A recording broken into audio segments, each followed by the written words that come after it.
আমি হচ্ছে ফ্যান্টাসি কিংডমে ঘুরতে যাব, আমি হচ্ছে গেম জোনে যায় গেম খেলবো, মেনি আদার থিংস, তাই না? বাট তোমার মাথায় তখন আসতো সামনে বার্ষিক পরীক্ষা বা সামনে ফার্স্ট টার্ম এক্সাম। তো তুমি তখন কি করতে, একটা বয়াম ছিল তোমার মনের ভিতরে, ওর ভিতরে স্বপ্নটা জমায় রাখতা, খালি এই বার্ষিক পরীক্ষাটা শেষ হোক, তাই না? এভাবে করে বার্ষিক পরীক্ষা শেষ হয়ে যায়, তারপরে উঠে যাও তুমি বড় ক্লাসে, তখন আরো প্রেশার বেড়ে, তোমার স্বপ্নের ঝুড়ি আস্তে আস্তে করে বেড়ে যায়, তাই না?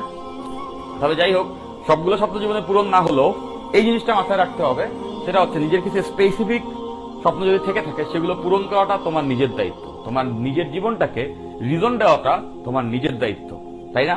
আজকের দিনে আমি তোমাকে 10টা কথা বলতে পারছি এবং এই 10টা কথা হয়তো বা তোমার ভিতরে যাচ্ছে, তার একটা বড় রিজন কিন্তু কি বলতো, কারণ আমি একজন বুয়েট টিয়ার, তাই না?